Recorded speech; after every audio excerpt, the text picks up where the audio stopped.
Hello and welcome to this week's episode of The Capitalist Investor. As always, you have me, Diamond Hands D, and the whole crew here today. Tony the Tiger, Cool Hand Luke. What's going on, boys? You know, just being tiger-like over here in the corner. Just stagnating in life. That's what we're going to talk about, stagflation. Yes, stagflation. Right? So, the word stagflation's been floating around on, a lot of articles on the financial websites. I actually thought about it several months ago, and somebody told me I was crazy. But what is stagflation? So it's an economic condition characterized by slow growth and increasing inflation. But there is one extra caveat of that and it would be high unemployment too. So the reason we necessarily don't have stagflation right this minute is because everyone still has jobs. Unemployment is still below 4%? Yep. So we don't have that. In the 70s when stagflation hit, unemployment was above 6. And that's what a lot of people are trying to see, what are the similarity and differences between now and the 70s. I will comment, Tony. Okay. Before unemployment was 6%, it was actually at 4%. So I compare this economy to if you want to pick a specific year, 1973, when unemployment jumped 3% in 1 year from 73 to 74, upwards of that 6 or 7% unemployment you just referred to. GDP dropped from 5% in 73 of growth, 5% growth, to negative by 74, right? And then you actually had the other factors inflation rates jumped back from 4% to 8% or something like that by 73 to 74. So that's, I think, if you had to pick a day and time, we're currently at 1973 before all this stuff started to happen to put us in the true stagflation environment. But we just saw GDP come out, like you said, 1.6% growth year over year, and right now inflation's at 3%. So technically, by definition, we're inflating higher than we are growing. So that's right there, kind of a stagflation environment. It's just not extreme now to this point. Yeah. My reaction, real quick, is last week when the GDP report came in weaker than expected, by below 1%, weaker than expected. U.S. Treasuries rallied, U.S. Treasury yields rallied. So bonds sold off, yields went up. Right. The opposite should have happened. When you have a weak economic growth output, you should have a flight to safety to bonds, where bonds go up, yields come down. That didn't happen. So that told me that the market's pricing in that the Federal Reserve does not care at all about economic growth. They don't care. They would put us into a contractionary negative territory like 1974. I figured to try to beat the fight against inflation. I figure they would. Yeah. But you also have political figures coming out and trying to egg on the Fed. They're supposed to be separate entities, right? They're not supposed to be even talking to each other. Right. But you got President Biden out there saying, "Oh yeah, I expect a cut sometimes," and that's not the delivery. That's not a topic a president normally or should be talking about. But here's something interesting. Back in 1970, President Nixon issued the Economic Stabilization Act, and what he did at that time to counter inflation was the first time. What? Get us off the gold standard. Yeah, well, that too. But it was the first time the U.S. government enacted a wage and price control since World War II. Basically, he froze wages in things selling. Prices of milk is frozen, eggs are frozen, everything is frozen, and that did not work well because this is right up your alley, Luke. Higher prices means there's a demand for something, and when you lock in the prices and people start taking and hoarding and whatever, now we start having corruption, underground sale of toilet paper, and all this weird stuff. Anarchy. It can be, and that was, again, man, a lot of things happened in the 70s that people should just look back and be like, wow, thanks for doing that so that we know never to do that again.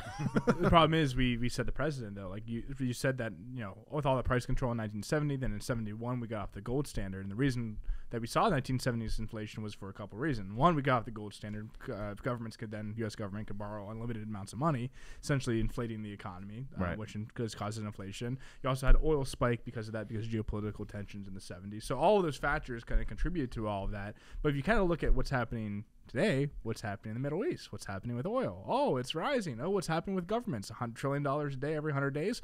We're essentially doing the same thing we did in 1970 and 71. But we can. But today we can. The United States can be energy independent. We can be. Yeah. And I'm not even going to say we choose not to be. We actually are. We're pumping more oil today than we ever have historically. So the green agenda is a bunch of bullshit.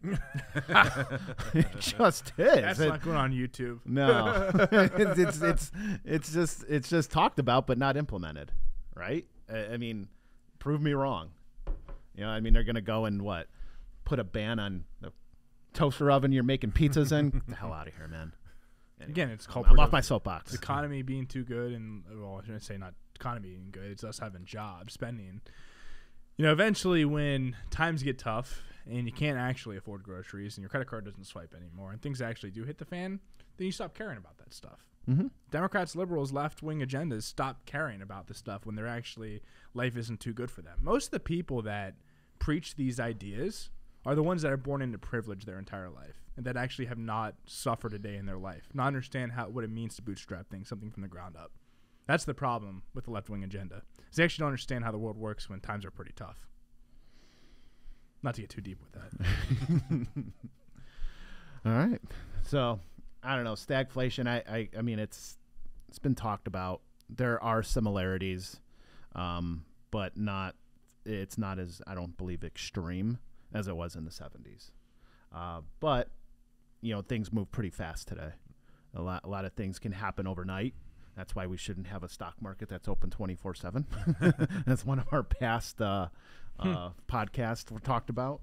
But at the end of the day, you know, here the question to both of you guys. I truly believe that Powell will do what I believe is the right thing and leave rates alone and just go higher for longer, which we've been talking about for over a year now, preaching that every week. I can't see him cut. I have a hard time really seeing the market would go bananas. I love how you're putting morality on the Federal Reserve. What is right and wrong? I love how it's like what is right, what is wrong. In my opinion, there is no right answer and there is no wrong answer. It's like no matter what, middle class is not. I don't want to say the bad word, but it's not in a good place. You know, middle class America will pay for it either way. If they lower rates, you have a rebound in inflation like you saw in stagflation like in 1974 essentially. Yeah, that is extremely bad for every middle-class America that already is feeling inflation. It just gets worse and worse. If you keep rates high, then you see the job market crack, and you truly do see unemployment probably rise above 5%. People lose their jobs, and that's not a fun thing. That's not something that everyone should be excited about. So I think in the end, the end scenario is a lose-lose situation for the majority of Americans. Like there's going to be some people that come out on top depending on what happens. But the average American and again, I'm not talking with the $1 million, $2 million in savings. I'm talking about the average person down the street that doesn't have retirement savings, that relies solely on job W-2 income from supporting their lifestyle, that never saved anything to this point. Like that's the person that's going to truly walk away really, really scarred no matter what happens. I agree. Very true. Because a lot of people do live paycheck to paycheck. Regardless if you're making $70,000 a year or $270,000 a year, you always mold into your lifestyle. Yep. And when things go up, it's difficult no one wants to give up things, right? So I agree. Like, but man, I think you made fun of like the I got a moral compass. I don't know. I have a hard time seeing them increase it or decrease interest rates, do a cut. I just can't see why they would do it. They're not going to repeat the 70s mistake, which was lower rates. Yep. They are not going to. Essentially, they're doing everything else wrong, but they're going to stick with not reducing the interest rates too soon. Yeah. They're still pumping the money still pumping money into the economy. You know, it's still artificially, propped up you see the employment numbers propped up, GDP numbers propped up, all by the government spending, which is inflationary.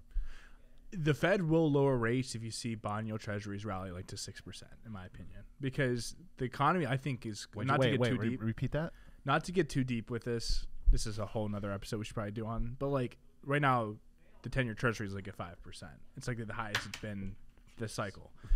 And at 5%, like with mortgages near 7.5%, personal loans upwards 10, 15, 20%, credit cards now close to 30%. Like all this debt now being refinanced at higher rates eventually hits margins, hits the economy. So 5% Fed funds rate, 5% 10-year treasury, that's a pretty high number that's hitting the economy. Now, I think we're close to a pinnacle point to where if that number goes to 6 or 7%, things really start to break. Like we saw Silicon Valley Bank, a couple others break it near 5%. What happens if that goes to 6 or 7%? So I think the Federal Reserve is really eyeing the 10-year Treasury because right now what's happening is the free market's pricing in yields. Like it's not necessarily, the Federal Reserve kind of lost control, I think, of yields. Like now the free market's pricing and what they're going to do next. So I think if you see that rally a lot higher quickly, you're going to see the Fed step in and have to calm it down because they are watching it closely to see what breaks and what doesn't break. The higher it goes. Yeah, I honestly I think a hike is more likely than a cut, in my opinion. Yep. I think they need to even step on the gas just a little bit more. The higher for longer isn't necessarily working, and we'll see what happens. Still irks me that we talk so much about the Fed. It's not a free market system when the Fed controls demand. That's 100% true right there, for sure. And if there actually is a rate increase, I want everyone to know Tony called that while they were still calling for six decreases. Right. I'm like, hey, what if they? I did say that a couple several months heard it ago from him first. Yeah. So, all right. Well, Tony should be running the Fed. Yeah. Absolutely. Yeah. I'll be like, hey, what do you guys think? All right. Well, that's a very good topic, something to definitely keep an eye on because the conditions are, there for stagflation. So definitely going to keep an eye on the Fed, even though we don't really like to. We shouldn't have to. But everyone, thanks for listening this week. If you have any questions, comments, show ideas, hit us up at info@swpconnect.com. And we'll talk to you next week. The opinions expressed in the podcast are for general informational purposes only and are not intended to provide specific advice or recommendations for any investment, legal, financial, or tax strategy. It is only intended to provide education about the financial industry. Please consult a qualified professional about your individual needs.